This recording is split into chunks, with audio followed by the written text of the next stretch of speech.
গাছের আমগুলো পেকে গেছে আর একটু হালকা বাতাস হচ্ছে, আমগুলো ধূপ ধূপ করে পড়ে যাচ্ছে।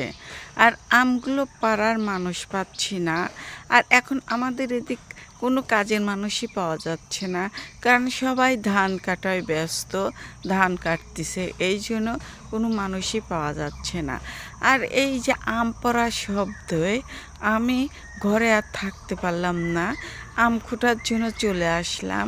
আর আমার মেয়ে বলতেছে, আম্মু এই গাছ পাকা আদা পাকা আম মাখা খেতে অনেক ভালো লাগে আমার কাছে, চলো আমাকে মাখিয়ে দিবে। আর এই 4-5টা আম পেয়েছি, আর আমগুলো এই মাত্রই পড়লো। আর আমার আম্মা কয়েকটা আম পাইছে, এইগুলো দিয়ে একসঙ্গে মাখাবো আমগুলো। আর এই আম মাখানোটা আমার কাছে খুব ভালো লাগে খেতে, আর আমার মেয়েরও খুব পছন্দ। আর আমার মতন কে কে পছন্দ করেন এইভাবে গাছতলা থেকে আম কুড়ে নিয়ে এসে বাহিরে চড়াটের পর আমগুলো ধুয়ে কেটে মাখিয়ে খাওয়া? আমার কাছে তো অনেক ভালো লাগে। আসসালামু আলাইকুম, সবাই কেমন আছেন? আলহামদুলিল্লাহ, আল্লাহর অশেষ মেহেরবানিতে আপনাদের দোয়ায় আমরাও অনেক অনেক ভালো আছি।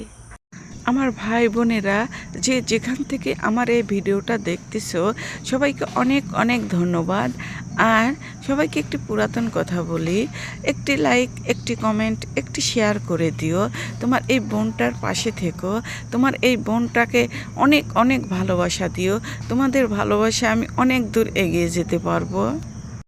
এই আম মাখাচ্ছি আর আমার চারপাশে মৌমাছির মতন সবাই বসে আছে, আর সবাই বলতেছে কখন হবে, কখন হবে, তাড়াতাড়ি করো। আমি মনে হয় যে মিসিং হয়ে গেছি। আর এই যে আপনাদের সঙ্গে কথা বলতে বলতে আমার আম কাটাগুলো কিন্তু পড়াই হয়ে গেছে। এখন আমি আমগুলো মাখিয়ে নেব।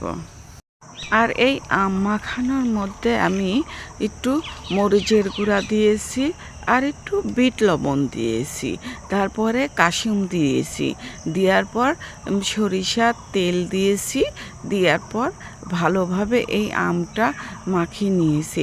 আর যা ঘ্রাণ বের হয়েছে, আর খেতেও অনেক মজা হয়েছিল। আর সবাই তো আঙ্গুল চেটে পুটে খাচ্ছিল। আমার আম মাখানো হয়ে গেছে, এখন সবাই মিলে আম মাখা খাবো।